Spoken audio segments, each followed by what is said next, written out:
salfina farii tolota yoom nu dhufta mandara nagaa deebuu baroota yoom gadi buuta fiingeen ganamaa nuuf hiika qaba ol dhaggeeffannaa yoom ol butamnaa wallaan soqamnaa aaraa galfannaa.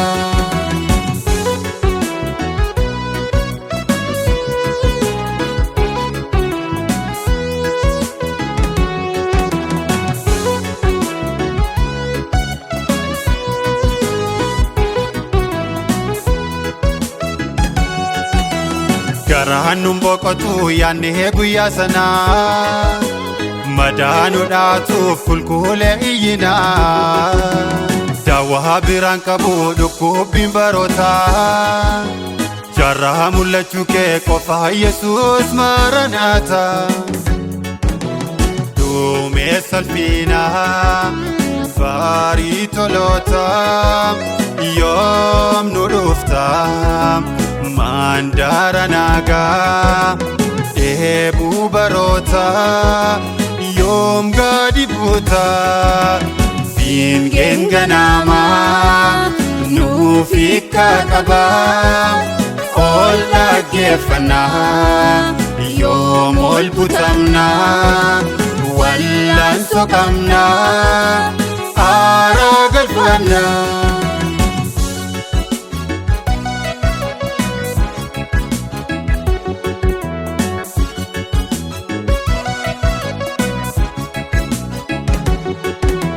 Hundaan dorsifamaa imimmaan lolaasaa kakuu keenya eegnaa baannee miidhamasaa abdii yoo qabnu arraabsoo reebamnaa michuun keenya nufaa duumessaan furamnaa duumessa salphinaa farii toloota yoom nu dhufta mandara nagaa deebuu baroota yoom gadi buuta fiingeen ganamaa nuuf hiika qaba ol dhaggeeffannaa yoom ol butamnaa wallaan soqamnaa aaraa galfannaa.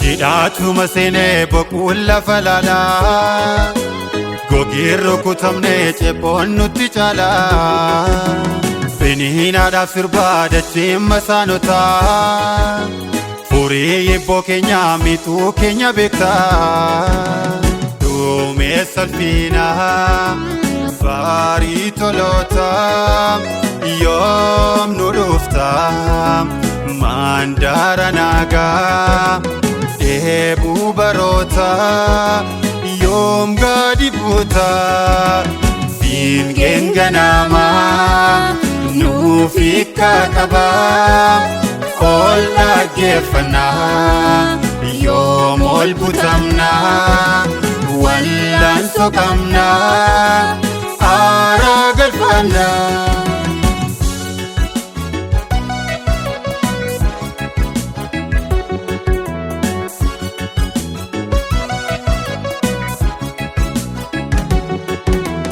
Obboron galataa duumessi furmaata nuuf dhiyoo jira xumura argataa imimmaan dhalootaa inkoora jarra fiingeen kan waamichaa karraa fandamaqsaa warraa Si'ool keessaa barraaqni guyyichaa nuuf isaaf dibaataa isaan nu boonsa. Obboron galataa duumessi furmaata nuuf dhiyoo jira xumura argataa imimmaan dhalootaa inkoora jarra fiingeen kan waamichaa karraa fandamaqsaa warraa Si'ool keessaa barraaqni guyyichaa nuuf isaaf dibaataa isaan nu boonsa.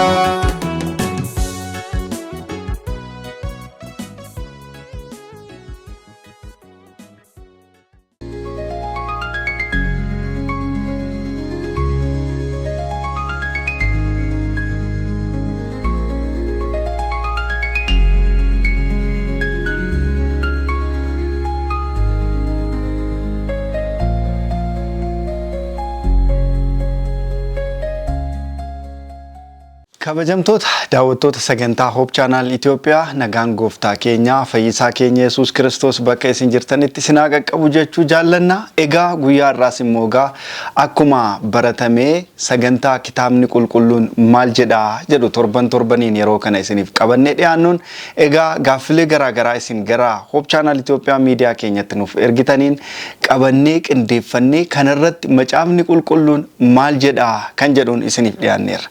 Daawwattoota torban darbe keessatti yaada bal'aa isin gaaffii nuuf ergitan irratti mari'achaa turretti akkatti eebbifamtan abdii guddaa qabna. Guyyaa irraas immoo turtii keessaniin waliin tura ittiin eebbifamaa isiniin jenna jechaadhaani.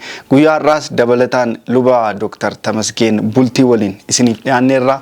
Anaa dhufuu baga nagaan dhuftan Pastor. Egaa torban darbe waan bal'aa kaasnee haasa'aa turre Pastor. Sana irratti daawwattoonni keenya waan baay'eetti akka isaanitti eebbifaman abdii guddaa qabna. Guyyaa irraas immoo gaaffii torban darbe irraa hafee yeroon keenya waan nu daangesseef har'atti qabannee dhiyaanne jechaadhaani. Mee gara gaaffii daawwattoonni keenya nuuf erganitti otoo hin seeniin kadhannaa godhannee haa jalqabnuun. Abbaa keenya isa waaqarra jiraattu bara baraan maqaa ilma kee gooftaa keenya Yesuus Kiristoosiin galanni ulfinni siif haa ta'u. Araarri kee nuu baay'atee jiraannee immoo guyyaa irraa dubbii kee bannee dubbisuudhaaf sirraa barachuudhaaf carraa arganne. Kanaaf maqaa kee ol qabna.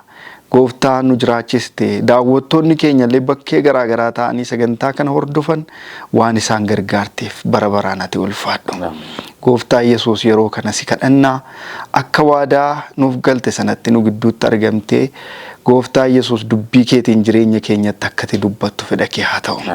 Paastariin keenya yeroo wangeela kee banan hafuurri kee qulqulluun jireenya isaanii keessaan ta'e gara keenyatti akka inni darbu akka inni nutti dubbatu daawwattoonni keenya bakkee garaagaraa ta'anii sagantaa kana hordofan Yesuus karaa keetiin akka eebbifaman nullee Gooftaa ija hojii kana argine warra gammadan akka taanuuf nu gargaari. Hundumti keenya hawwiin keenya samaayidha. Gaaf tokko samaayii keessatti immoo wal argine muka seenaa sana jalatti warra damee meexxii qabatanii galataaf qubaan fuula kee deddeebi'an akka taanu immoo nu gargaari. Kana hundumaaf bara baraan maqaan kee ol haa jedhu maqaa ilma kee Yesuusiin si kadhanna Abbaa. Ameen.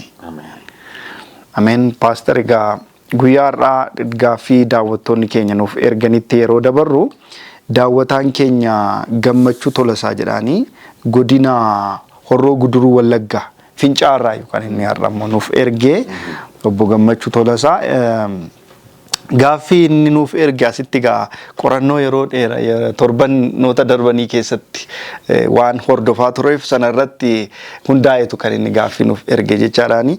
Daawwataan keenya kuni ani maqaan koo Gammachuu Tolasaan jedhama, godina Horroo Guduruu Wallaggaa Fincaa'aa irraayyuu. Gaaffiin koo Yesuus ennaa dhufu waggaa 1000 erga lafarra deddeebi'ee qulqulloota wajjin kana booddee inni firdii kennu Yesuusi gaaffii natti ta'e waggaa 1000 booddee kan inni firdii kennu kana gaaffii natti ta'e sinin jaalladha dhugaa jabaadha jedheetu gaaffii ergaan nuuf erge jechaadhaani. Egaa waa'ee waggaa 1000 kuni yaada ammas ifan taane jira natti fakkaata Pastor. Yesuus waggaa 1000 lafa kanarratti moo'ee firdii kennaa akkamidha haalli waggaa 1000 isa kanaan duraarra mee egaa yaada xiqqoo akkaataa ifa ta'uun mee macaafni qulqulluun maal jedha kanarratti Pastor? Baay'ee gaariidha. Obboleessa keenya Gammachuu Tolasaatiin gooftaanis na eebbisu jechuu jaallanna. Inni jalqabaa egaa waa'ee akkaataa dhufaatii Yesuus dhufaatiin isaa maal akka ta'e xiqqoo gadi fageenyaan utuu laallee gaarii natti fakkaata. Egaa macaafni qulqulluun deebi'ee dhufu gooftaa keenya Yesuus Kiristoosiin abdii isa jaallatamaadha. The blessed hope. Abdii eebbifama jedhee waama. Abdii eebbifama. Isa eeggataa jira. Addunyaan keenya. Sirrii. Torban darbillee kan waa'ee Adventistii irratti kaasne Adventist jechuun kaansa warra deebi'uu gooftaa Yesuusin eeggatanii jennee kaasne ture. Dhiyootti dhufa Yesuus jedhanii warra amananidha. Kanaafi gooftaan keenya Yesuus Kiristoos yommuu deebi'ee dhufu attamitti dhufa akkaataan dhufa isaatii attam ta'a. Macaafni qulqulluun waan kanarratti maal jedha isa jedhu ilaallee akka jalqabnuun barbaada. Inni jalqabaa gooftaan keenya Yesuus Kiristoos qaamaan dhufa. Wanta qaama hin qabne yookiin akka hafuuraa ta'ee dhufaa miti. Iddoo wayiitti mul'ate iddoo wayiitti too mul'atiin hin hafu. Afaa miti qaamaan dhufa. Jalqabaa. Akkuma kanaan dura Maariyaam keessaan dhufee dhalatee biyya lafaa kana keessa qaamaan ture itti jecha. Akkuma sana ammas bifa mul'atuun bifa qaama qabuun dhufa.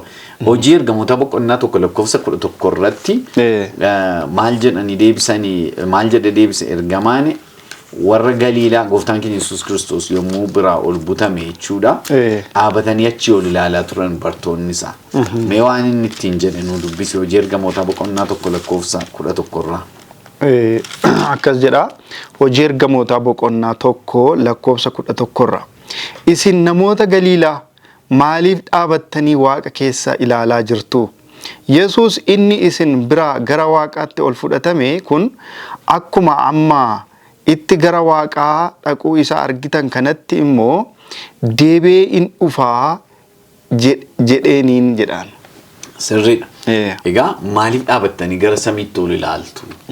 Yesuus inni isin amma samiitti ol ba'uu isaa argitan kun akkuma kanatti deebi'ee in dhufa.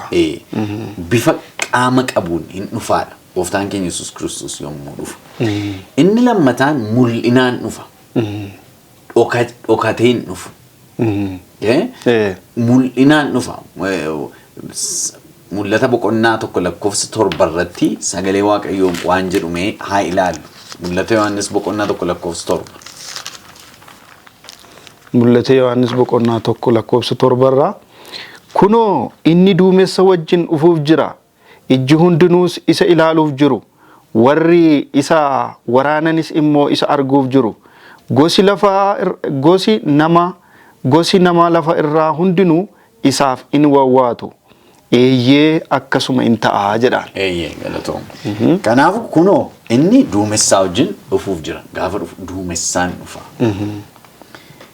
Iji hundumtu dhufaatii isaa ilaaluuf jiruudha.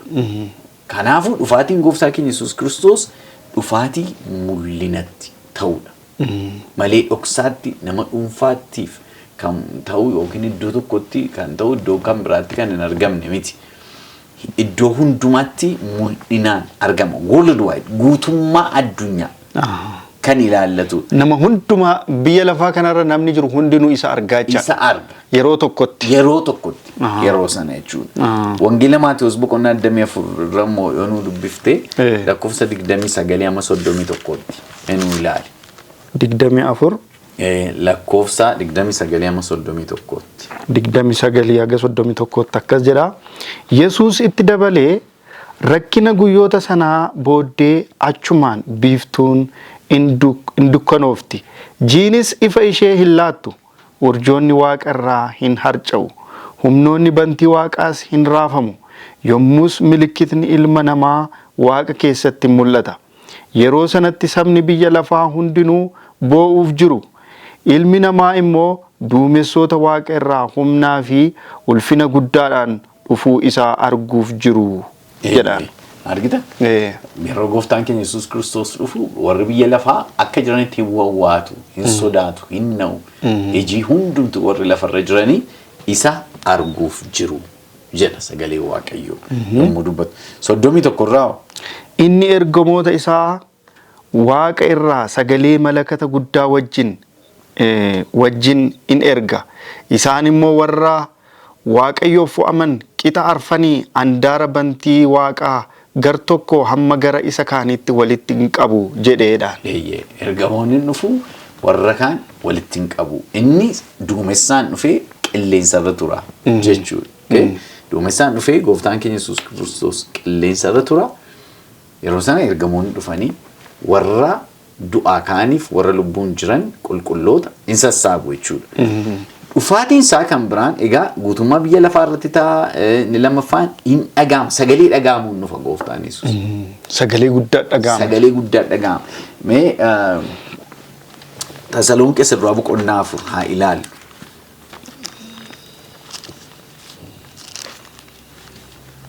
Tasalonqeessa duraa boqonnaa 4 lakkoofsa 16. Sagaleen guddisee nama abboomu, sagaleen angafa ergamootaa hin dhaga'ama, malakanni Waaqayyoos in afuufama. Kana hundumaa wajjin gooftaan waaqarraa gad in bu'a. Warri Kiristoositti amananii du'an dura ni kaafamu. Jedha. Kanaafuu sagalee guddaa dhaga'ama. Sagalee malakataa, sagalee guddaatu dhaga'ama. Maatewos 24:31 irraa akkuma sila jennee malakataan dhufa. Fiingii guddaa afuufamu. Nama hundumtuu dhaga'a. Wanta ta'aa jiru jechuudha. Nama hundumtuu in argas jechuudha. Namni lafarra jiru yeroo sana kan hin dhageenye hin jiru jechuudha. Gonkumaa hin jiru. Kan namni sirriitti hubachuu qaba. Barbaachisaadha. Sababni kun kana dubbannuu fi barsiisota garaagaraa waan jiraniif. Gooftaan dhosaatti dhufaa yookiin waldaa tolbutama malee gooftaan gara biyya lafaatti hin dhufu waan akkasii jira waan ta'eef yookiin gowwoomsaa seexanaatu jira. Fakkeenyaaf barano gooftaan guyyaa akkasii dhufa iddoo akkasiitti kan akka ta'e namoonni aan Yesuus illee amma jiranitti ga'an jiru. Gooftaan keenya Yesuus yommuu dhufu ulfina guddaatiin, malakata guddaatiin, sagalee guddaatiin nama hundumtu bifa arguun, iji hundumtu bifa isa arguun dhufa gooftaan keenya Yesuus yommuu dhufu jechuudha. Baay'ee gaarii. Wanti kan biraan sirriitti hubatamuu qabu guyyaan dhufu sana namni beeku hin jiru. Gooftaan keenya Yesuus Kiristoos ifa godhee dubbateera. Waa'ee guyyaa sanaa abbaa malee ilmi illee hin beeku jedhe yeroo sana yommuu foon hin jiru gooftaan keenya Yesuus Kiristoos ilmi illee hin beeku jedhe ergamoonni samii illee hin beekan jedhe guyyaa suni amma garuu gooftaan keenya Yesuus Kiristoos hin beeka waaqa waan ta'eef inni yeroo sana foon yeroo jiru hin beeku jedhe kanaafuu gaafa dhufaatii gooftaa Yesuus namni foon qabeessi lafarraa hin beeku. Yeroo baay'ee dogoggorri garaagaraa raawwatame gooftaan guyyaa akkasii dhufaa bara akkasii dhufaa jedhame gaafa gooftaan keenya Yesuus deebi'ee dhufu namni beeku hin jiru. Kana jechuun akka tasaa ta'a dhufaatiinsa. Akka tasaa. Kana namni kan inni sirriitti qeequu qabu. Akka tasaa. Tasalonqeessa duraa boqonnaa 5 lakkoofsa 4-6 haa dubbifan nu dubbisi. Akkas jedha. Tasalonqeessa duraa boqonnaa 5 lakkoofsa 4 irraa. Obboloota nana isin garuu dukkana keessa waan hin jirreef guyyaan sun akka hattuutti isinirra bu'uu hin danda'u. Isin hundumti keessan ilmaan ifaati. Ilmaan guyyaatis ni warra halkanii yookiis warra dukkanaa miti. Egaa koottaa hin dammaqnaa of hin qabnas malee akka warra kaanii rafuu hin dhiifna. Warri rafan halkan hin rafu, warri machaa'anis halkan hin machaa'u. Nuyi garuu warra guyyaa erga taane of hin qabna. Madda sibiilaa isa kan amantii fi jaalalaa hin uffanna. Abdii fayyinaas akka gonfoo sibiilaatti mataatti hin kaa'anna. Waaqayyo karaa gooftaa keenya Yesuus Kiristoos fayyinaa akka argannuuf malee dheekkamsaaf yaadee nun qopheessine. Argitee egaa obbolootana isin garuu dukkana keessa waan hin jirreef guyyaan sun akkaattuutti isinirra bu'e. Dhufaatiin gooftaa keenya Yesuus Kiristoos nama baay'eetiif akkaattuutti ta'a. Akka tasa. Kana immoo Macaafni Qulqulluun iddoo garaa garaatti dubbateera. Phaawulos akkuma dubbate. Mee Maatewos 24:43 irraa haa ilaallu. Eertuu tokko daballee. 24:43. Maatewos 24:43 irraa akkas jedha.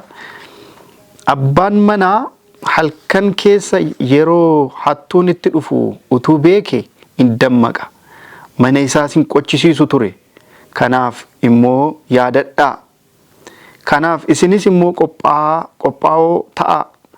Ilmi namaa yeroon isin quba hin qabaatinitti in dhufa jedheedhaan. Ilmi namaa waa'ee ofiisaati yommuu dubbatu.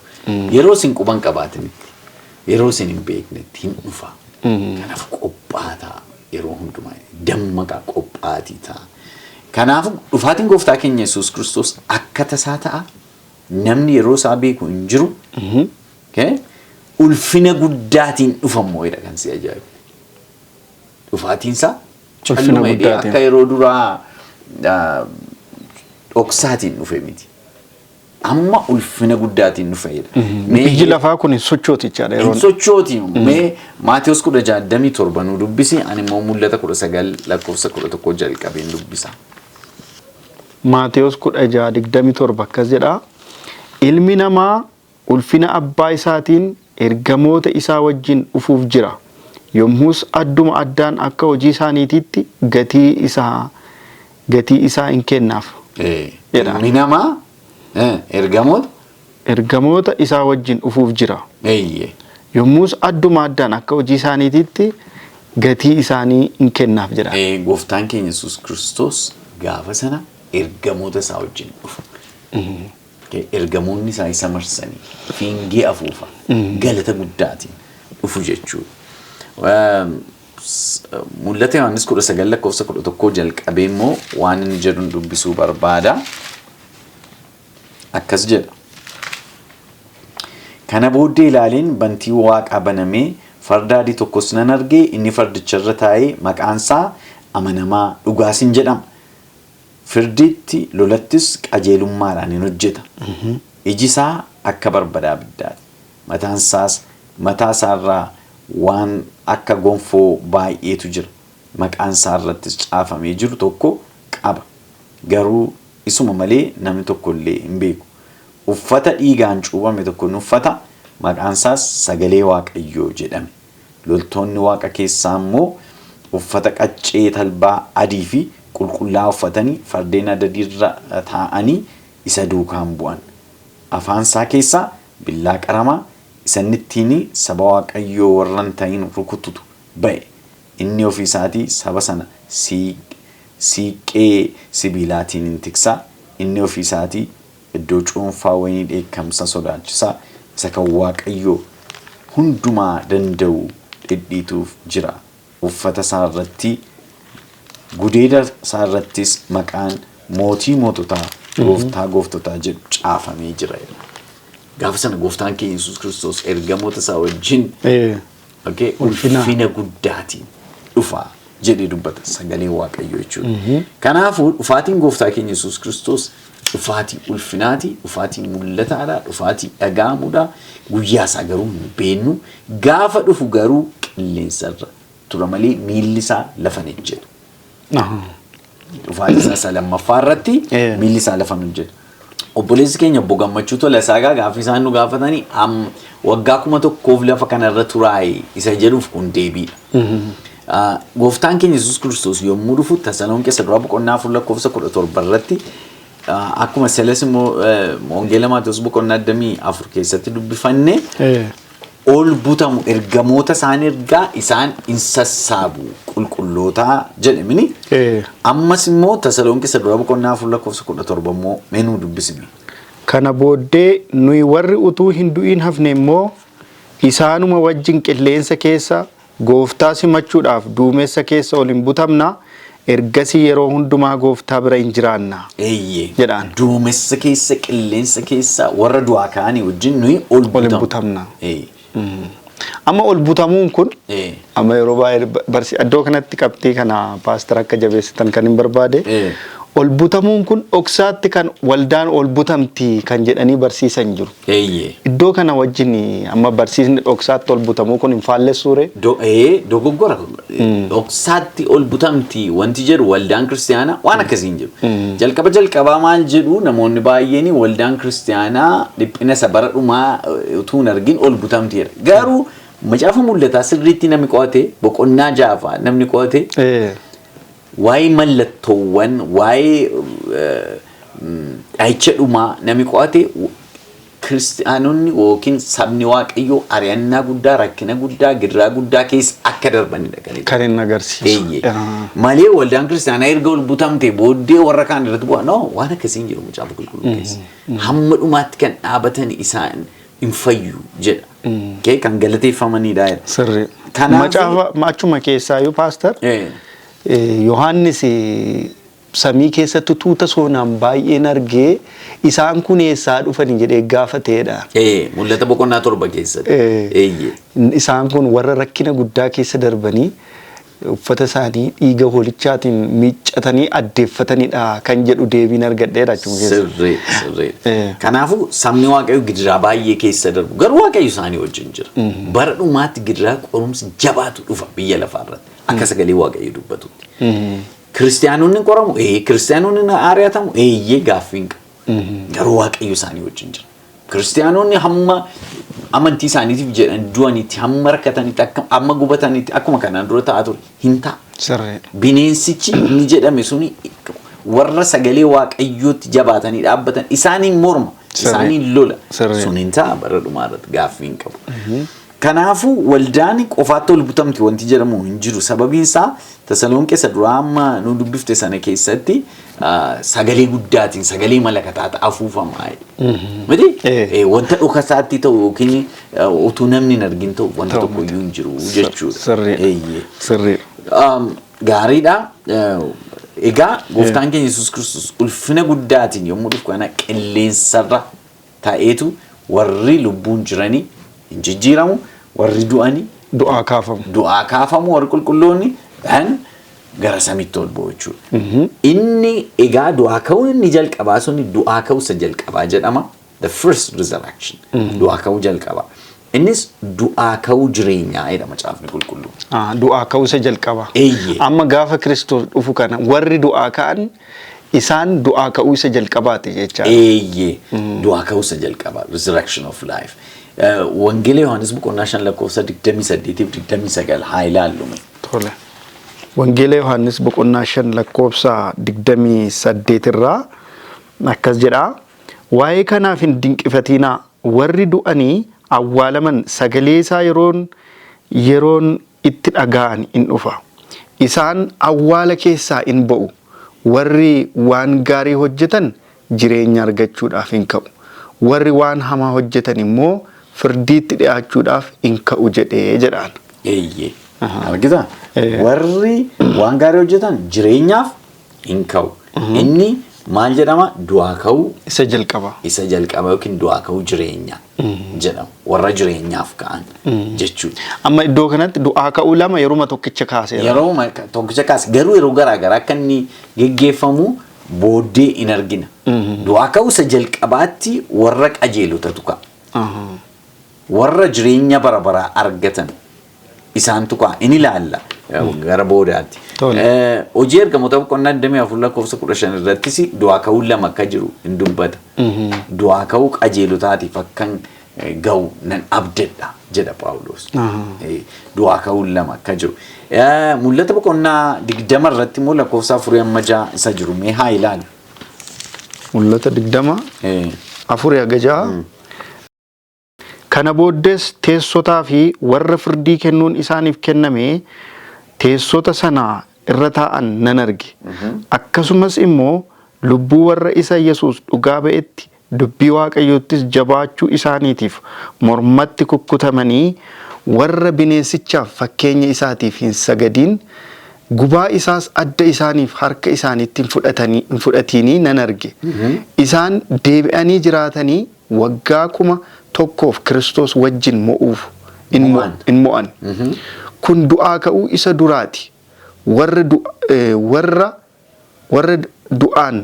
du'an keessaa isaan kana malee warri hafan waggaan 1,000 sun hamma raawwatamutti deebi'anii hin jiraachifamne.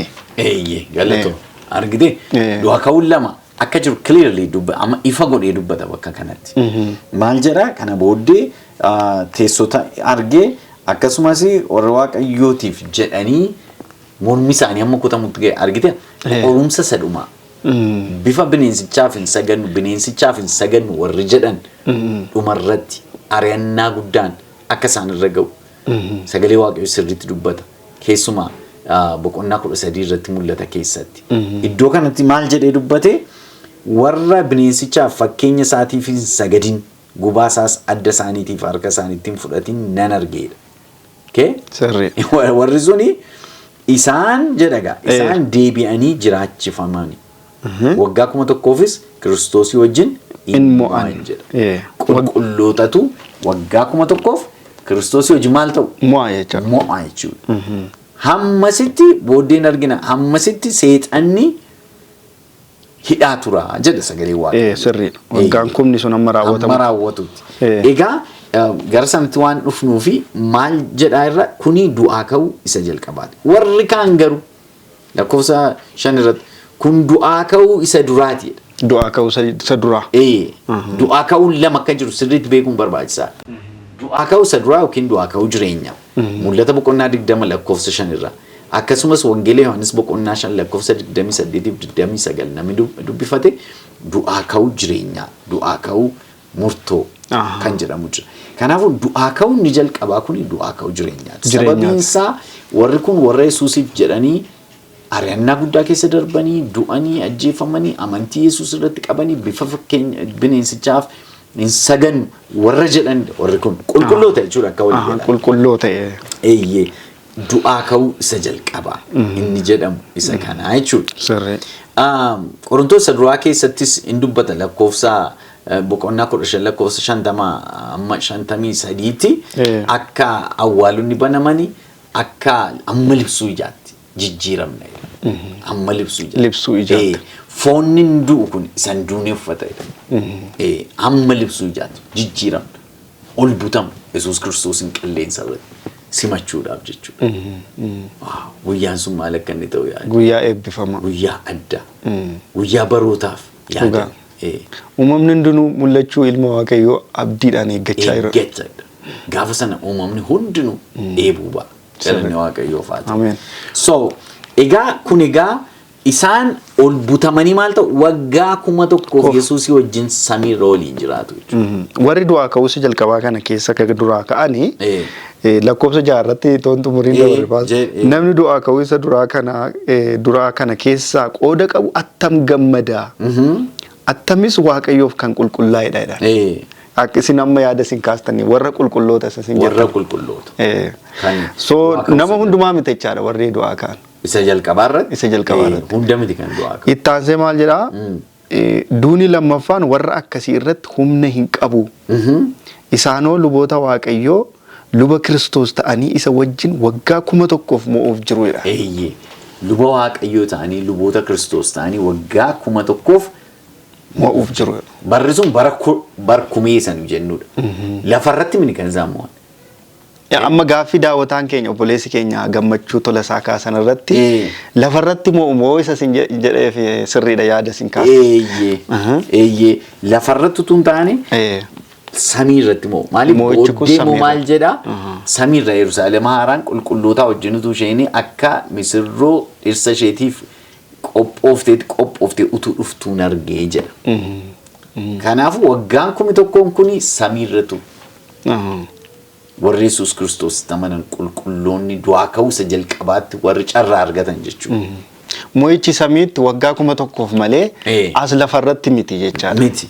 Waggaa 1,000 sana maal hojjetu himmoo isaa wajjin wanti jedhamu kuni beektonni macaafaa immoo dubbatanii maal jedhu waggaa 1,000 fi maal ilaalu Waaqayyo argita falmii guddaa jira mini. Wallaansoosa guddaa the great controversy. Wallaansoosa guddaa seexannis yaala Waaqayyoommoo namoota fayyisuuf yaala. Seexanni Waaqayyoon himata. Waaqayyo abbaa humnaati, Waaqayyo qajeelaa mini, Waaqayyo humnaan nu bulchaa jedha. Maqaa Waaqa balleessaa ture. Qulqulloonni hin argu kana hundumaa ilaalaa tokko isaa waa hin hojjetaa ture. Ragaa wajjin. Ragaa wajjin. Mo'uu jechuun murtoo kennuu jechuudha. Yesuus Kiristoosii wajjin murtoo kennu in ilaalu wanta ta'e sana argu jechuudha. Dhumarratti maal jedhu Waaqayyo qajeelaadha. Firdiin kee sirrii. Murtoo ati laatte sirriidha. Kanaafuu ati dhugaadha, qajeelaadha, ulfina siifta, galata siifta, waaqeffamuu siifta. Amma hin mirkaneessu jecha. Hin mirkaneessu. Ofii murtoo kennuutu hin taane isaa murtaa'e sana ilaalaniitu mirkaneessu garaan isaanii Waaqayyo qajeelaadha. Waa inni godhe hundumtu qajeelaatu. Isa hidhan argu jechuudha. Cubbamoonnoo yeroo sana maal ta'uu dhaga'ama. Warri hafanii warri kaan samii jiru. Gaafa gooftaan Yesuus ulfinaan dhufu ni qilleensatti yommuu hafu warri kaan ol butamaniiru warri hafanoo maal ta'u warri lafarra turan warri du'anisoo maal ta'u cubbamoonni isa jedhu immoo haa ilaalu. Tasaloniqee lammaffaa boqonnaa 2:8 nu dubbisi. Tasaloniqee lammaffaa boqonnaa 2:8 akkas jedhaanii kana booddees inni seera malee jiraatu sun in mul'ata. Yesuus gooftaan immoo hafuura afaan isaa keessaa ba'uun isa in ajjeesa. Mul'inattis deebi'ee dhufuu isaatiin isa in barbadeessa. Inni seera malee jiraatu kunis gochaa seexanaatiin wanta hojii aangoo milikkitaaf dinqii fakkaataniin isin dhufa. Warri baduuf jiran hundinuu immoo fayyuudhaaf dhugaa jaallatanii fudhachuu waan didaniif gowwoomsaa hamminaa hundumaa isaan irratti in fida. Kanaafis Waaqayyo wanta dhugaa hin ta'in akka amananiif gochaa nama wallaalchisu isaanitti hin erga. Galatoo. Bineensichatu dhumarratti inni gowwoomsu suni bifa kanaan isaan gowwoomsa. Warri gowwoomfamanis innis hafuura dhufaatii gooftaa keenya Yesuus Kiristoos dhufaatii isaatiin hafuura afaan isaa keessaa ba'uun hin balleeffamu jedha. Kana jechuun ulfina gooftaa Yesuus yommuu argan cubbamoonni lafarra jiran yeroo sana ulfina isaa arganii jiraachuu hin danda'an hinduu jechuudha. Hinduu yeroo sana. Mul'ata boqonnaa 9:20-21 irraa immoo maal akka inni jedhu mi'a ilaalu. Bineensichi inni qabameedha. Raajichi sobduun inni fuula isaa duratti milikkita agarsiisee isaa wajjin hin qabame inni warra gubaa bineensichaa ofirratti fudhataniif. Bifa fakkeenya isaas Steefis sagadan milikkita sanas goomsamee ture warri qabaman kun lamaan fayyummaatti kuufama biddaatti isa dhagaa boba'uun balalchu keessatti hin darbataman. Warri hafan immoo billaa afaan isa firdiirraa ta'u sana keessaa ba'een hin ajjeefaman. Allaattiin sun hundinuus foon isaan kana quufanii nyaatan jedha. Egaa gaafa gooftaan keenya Yesuus Kiristoos dhufu cubbamoonni hundi isaanii billaa afaan Yesuus Kiristoos keessaa bahu sanaan akka isaan balleeffaman akka isaan du'an argina jechuudha. Mul'ata boqonnaa 2:5-6 amma sila dubbisaa turre sana irra deebinee dubbifna. Maal jedhame nu dubbisi? Lakkoofsa 5 irraa kunoo du'aa ka'uu isa duraati. Warra du'an keessaa isaan kana malee warri hafan waggaan 1,000 sun hamma raawwatamutti deebi'anii hin jiraanne. Argita? Hamma waggaan 1,000 sun raawwatamutti cubbamoonni deebi'anii hin jiraanne. Warri hafan warri du'anii turan hin jiraanne deebi'anii. Warri kaan immoo sila akka Tasaloniqee 2:8 akkasumas mul'ata 19:21 irratti ilaalle hafuura afaan gooftaa keenya Kiristoos afaan gooftaa keenya Yesuus Kiristoos keessaa ba'uun hin balleeffamu isaanis warri cubbamoonnis immoo warri du'anii turanii inkaani lammata deebi'anii hin jiraanne waggaa 1,000 sun hamma raawwatamutti jedha. Okay? Egaa du'a isa lammaffaa duuti isaa inni lammaffaa warra du'aa ka'uusa jalqabaatti ka'an irratti maaliin qabu aangoon qabu. Garuu du'a lammaffaatu jira jechuudha. Amma akkuma du'aa ka'uun lama jiru duunis lamatu jira jechuudha. Duunis lamatu jira. Egaa kan erga laalee booddee seexanni akkuma sila jedhee waggaa 1,000 hidhamee turedha. Waggaa 1,000 sanaaf seexanni hidhame. Hidhamuu jechuun sibiilatu harkaaf miila isaatti kaa'ama jechuu utuu hin taane mul'ata boqonnaa 20:1-3 waa'een hidhamuu seexanaa sun kan dubbatu lafa dukkanaa gadi fagoo keessatti hidhame inni ni jedhu amma nama gowwoomsuun qabu. Maaliif qulqulloonni Kiristoos wajjin samii dhaqaniiru. Cubbamoonni immoo du'aniiru. Warri boolla keessa jiran immoo du'aan kaane. Kanaafuu lafarra namni gowwoomsuun jiru waggaa 1,000 sanaaf. Balleessaan isaa sirriitti ifa ta'e akkatti mul'atu. Waaqayyoon murtoon isaa qajeelaa akka ta'e akka sirriitti beekuuf. Dukkana keessatti yookiin lafa kanarratti nama gowwoomsu malee akka inni turu Waaqayyo godha jechuudha. Waggaa 1,000 sanaaf. Baay'ee gaarii. Egaa waggaan 1,000 sun yommuu raawwatamu maaltu ta'a? Isa akka ilaalluun barbaada. Seexanni deebi'ee gadhiifamee jedha. Waggaa 1,000 booddeedha jechuudha. Lakkoofsa 7 waggaan 1,000 suni mul'ata boqonnaa damarraan dubbisa. Lakkoofsa 7 waggaan 1,000 sun yommuu raawwatamu seexanni iddootti hidhamee ture gadiin dhiifama. Inni saba golee lafaa arfan keessa jiran Maagogiinis gowwoomsuudhaaf loltoota isaa walitti isaaniin qabuudhaaf isin ba'a.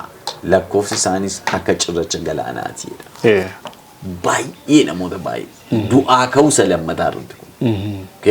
Du'aa ka'uu isa lammataa sana irratti seexanni gadhiifama. Warri cubbamoonni du'an immoo du'aa hin kaafamu. Itti fufnee nu dubbisi lakkoofsa 9 isaan kun lafa bal'aatti ba'anii buufata warra Waaqayyoof qulqullaa'anii mandaraa qulqullooftu sanas in marsan.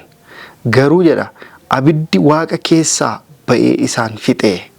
Seexanni inni isaan gowwoomsus kuufama abiddaa fi dhagaa boba'uu lafa bineensichaaf raajiin sobduun sun jiranitti gad in darbatame isaan bara hamma bara baraatti halkaniif guyyaa dhiphifamuuf jiru jedhaan.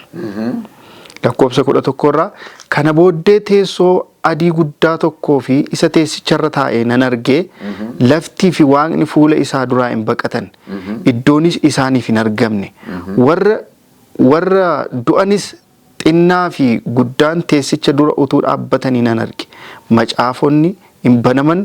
Macaafni biraan inni warri jireenya argachuuf jiranii itti caafaman tokkos hin baname warri du'an immoo akka hojii dur hojjetaniitti akka isa caaffattoota keessatti caafameetti firdii argatan. Jedhaan. Argite egaa maaltu ta'a erga seexanni namoota dadammaqsee booddee akka isaan ka'an Waaqayyoon eeyyamaa qulqulloota Yerusaalem ishee haaraa gara booddeetti lakkoofsa 9 irraa jalqabee yoo ilaalame boqonnaa 21 keessatti Yerusaalem haaraa samiirraa akka isheen buutuun dubbata. Ishee qabachuuf itti marsanii yeroo sana ibiddi samiirraa bu'ee xabsaan godhe. Amma jara kana Googiif Maangoogii jedheetu isaan waameyyuu. Amma warra du'aa ka'uu lammaffaa ka'an kana jechuudha. Isaan jireenyaaf itoo hin taane firdiif ka'an jechuudha. Du'aa ka'uu isa lammaffaa magaanni kun. Isaan egaa murtoo fudhachuutiif kaafamu. Malee jireenyaaf miti. Cubbamootii fi cubbuun bara baraan yeroo inni itti balleeffamudha. Murtoo isa dhumaa Waaqayyo yeroo inni itti raawwatudha. Murtoon kennameera yeroo sanatti garuu murtoo isa dhumaa raawwii murtoo sana kan inni raawwatu yeroo sana jechuudha. Isadha inni abiddi Waaqa keessaa bu'ee xabisaan godhee kan inni jedhu. Xabisaan godhee jedha. Sana booddee yeroo sana egaa galaanni warra du'anii lakkoofsa 13 irraa mul'ata 20. Warra du'anii isa keessa turan of keessaa baasee hin kenne duuniif mootummaan warra du'an isaan harkaa turan of harkaa baasanii hin kennani. namni hundinuu addumaddaan akka hojii isaatiitti firdiin argate. Kana booddees duuniif mootummaa warra du'anii kuufama ibiddaatti gadi hin darbataman. Kuufamni ibiddaa kun du'a isa lammaffaadha. Argita? Waa'ee du'a isa lammaffaa. Amma du'a lammaffaa jira. Du'inni jalqabaa isa amma fooniin du'anidha. Du'aa ka'uun inni jalqabaa isa gooftaan Yesuus Kiristoos yommuu inni dhufu ta'udha. Du'aa ka'uu qulqullootaati. Du'aa ka'uun inni lammataa du'aa ka'uu cubbamootaati. Isaan maaliif ka'u? Ibiddaan gubamuutiif. Firdii fudhachuuf murtoo fudhachuutiif amma dhumaatti cubbuuf cubbamoonni lafarraa seexanas dabalatee duutis mataan isaadha. Hin balleeffamu bara baraan. Kana booddee waa'een dhimma du'a jedhamu hin jiru jechaadha. Hin jiru jechuudha. Namni maqaan isaa macaafaa isa warra jireenya argachuuf jiran keessatti caafame keessatti hin argamin kuufama ibiddaatti gadi hin darbatame jedha. Isa kana dhanni Yesuus maqaan keessan galmee samii keessatti waan caafameef gammadaa kan inni jedhe. Isa kanaaf jechaadha. Kanaafuu bifa kanaan adeema jechuudha gooftaan keenya Yesuus Kiristoos dhufaatiinsa. Kanaafuu waggaa 1,000 yoo ilaalle waggaa 1,000 jechuun yommuu qulqulloonni gooftaa keenya Yesuus Kiristoos wajjin samiirra turanidha. Sana booddee Yerusaalem haaraanii boqonnaa 21 irratti akkuma dubbatame qulqullootaa wajjin ergamoota Waaqayyoo wajjin gadi buuti. Gara lafaatti dhufti. Lafa kana garuu dura Waaqayyoo cubbuuf cubbamootarraa dhibbatti qulqulleessa. Isa jechaadha inni mul'ata boqonnaa 21 keessatti ani Yerusaalem haaraan arge akka ishiin dhirsa ishiif kuulamtetti yeroo gad buutu nan arge inni jedhu Yohaannis abbaan mul'ata. Isa kanadha jechaadha. Baay'ee waan addaati dhugaa dubbachuuf paastor egaa Waaqayyo nu gargaaru hunduma keenya. Egaa karoorri Waaqayyo namni kamiyyuu akka inni badu barbaadu jechaadha. Jireenyaaf karaa qopheesse filannoon immoo kan nama dhuunfaa hundumaati jechaadha. Kuufamni abiddaa kun namaaf itoo hin taane seexanaaf warra akka inni abiddaan gubatuuf qopheessedha malee dhala namaatiif hin qopheessine jechaadha Waaqayyo. Waaqayyo namni akka fayyu barbaada. Kan si gaddisiisu kana gooftaa isa isaaniif du'e boqonnaa 16 irratti yoo ilaalte hin baqatuudha. Sagalee guddaatiin dhufa waan ta'eef. Nurratti jigaa. Yeesami nurratti jigi. Yetullootaa nurratti jigaa. Kattaatiin nu dhoksaa. Holqa keessa dhokachuu yaala. Gooftaa isa isaaniif du'e duraa baqachuun attam nama gaddisiisa. Dhugaa. Waaqayyo kanan waa oolu. Ameen ameen. Warri abdiin isa eeggatan garuu gooftaan keenya nuuf dhufee jedhanii simannaadhaan isa fudhatu jechaadhaan Kiristoos gaafa. Inni eeggataa turre kunoo isa kana. Gooftaan sina eebbisu paastor guddaa eebbifama. Egaa yeroo keenya nu daangeesse gaaffiin garbiraa jira. Egaa torban gaaffii garbiraatiin qabannee dhiyaanna jechaadha guddaa eebbifama. Egaa kabajamtoota daawwattoota sagantaa Hope Channel Ethiopia sagantaan keenya kun sagantaa kitaabni qulqulluun maal jedha kan jedhudha jechaadha torbaniin nu isiniif qabannee dhiyaannudha jechaadhaani. Isinillee gaaffii karaa Hope Channel Ethiopia nuuf ergitaniin bal'inaan kan irratti mari'annudha jechaadha. Sagantaa kanatti guddaa akka itti eebbifamtan abdii guddaa qabna. Daawwattoota keenya har'a yerootu nu daangeesse. Torban garuu gaaffii hafeen walitti deebina jechaadhaani. Kanarra nu tajaajilaa turan luba Dr. Tamasgeen bultii turan jechaadhaani warquu wandimmuun ture. Akkasuma immoo Xilawoon Shawaalammaa karaa kaameraa nu gargaaraa ture jechaadha. Egaa haga torbanitti ayyaanni Waaqayyoo nagaan gooftaa keenya Yesuus Kiristoos tokkummaan hafuura qulqulluu hunduma keessa waliin haa ta'u haga torbanitti nagaan nuuf tura. Sagantaa Hope Channel Ethiopia daawwachuu itti fufaa isiniin jenna. Nagaan tura.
irraanfatu garaan koo duutee aanaan na fayyiste akkan qabdu badiin goone gooftaa haalaan garee baamte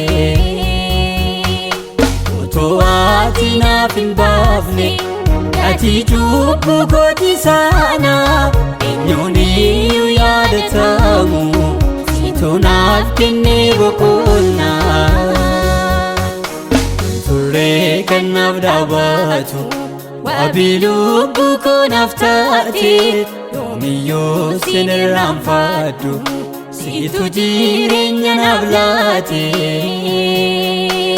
dhoksaan fayyuu koo si qofa ijjiitiin biraan hin jiru teessoo ulfina kee dhiiste ufte seenaa koo jijjiiru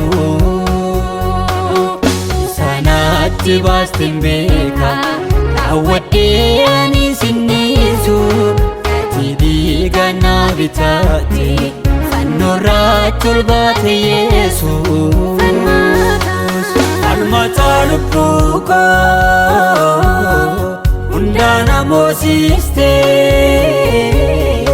galaana rakkinaa hedduu irra na ceesiste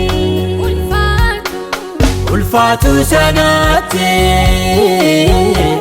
baay'ee qormaanni koo ati sarara guddaan caalta Yesuus jaalallee koo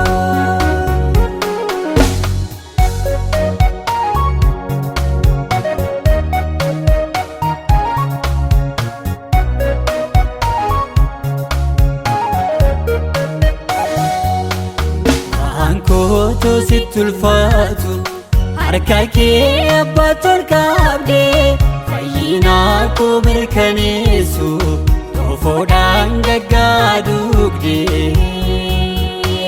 lubbuu kee si mararfanne anaaf baatte fannoo jiidha gooftaa baadhisaa na oolchu naaf falme si qofaadha turree kan naaf dhaabatu wabii lubbuu koo naaf taate yoomiyyuu sin irraanfadhu situ jireenya naaf laate dhoksaan fayyuu koo si qofa ijjiitiin biraan hin jiru teessoo ulfina kee dhiiste ufte seenaa koo jijjiiru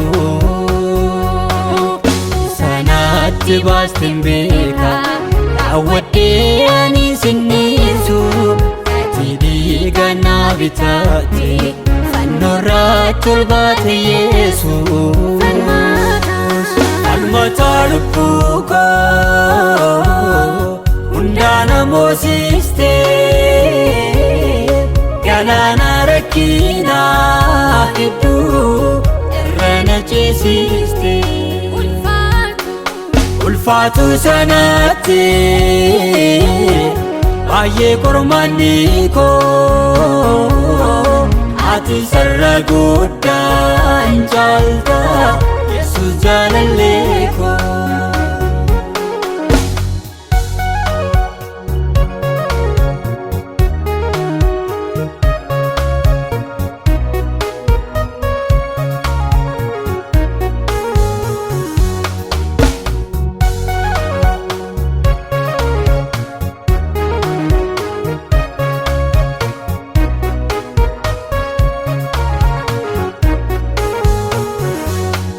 namarraa furmaata dhaabus anaaf hiikteetta hibboo koo ichuu amaana maanaaf taate boqochiisteetta lubbuu koo iddoon kuufee ol na kaaste na qabdee harka keetiini hundaagaatamu olmaan kee tolleef gaarummaan kee suuni turree kan naaf dhaabatu wabii lubbuu koo naaf taate yoomiyyuu sin irraanfadhu situ jireenya naaf laate dhoksaan fayyuu koo si qofa icciitiin biraan hin jiru Isoo ulfina kee dhiiste Ufte seenaa koo jijjiiru Sanaatti baasteen beeka Raawwadhee ani sinniisu Ati dhiiga naa bitaate Fannoorratti ol baate Yesuus Falmata lubbuu koo hundaana moosiste Galaana rakkinaa hedduu irra na ciisiste Ulfaatu sanaatti baay'ee qormaanni koo Ati sarara guddaa hin caalta Yesuus jaalallee koo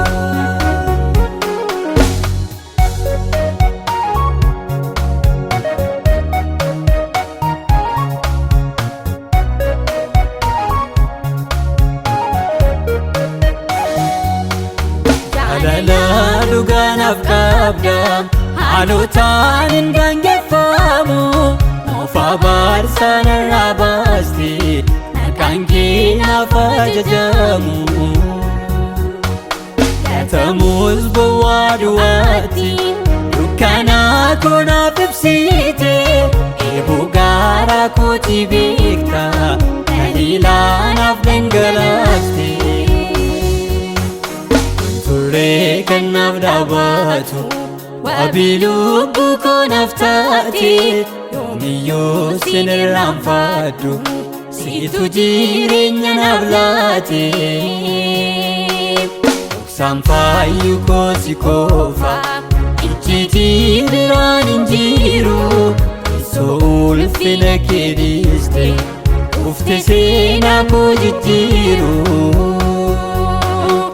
Sanaatti baasteen beeka Raawwadhee ani sinniisu Ati dhiiga naa bitaate Fannoorratti ol baate Yesuus Falmata lubbuu koo hundaana moosiste Galaana rakkinaa hedduu irra na ciisiste Ulfaatu sanaatti baay'ee qormaanni koo Ati sarara guddaa hin caalta Yesuus jaalallee koo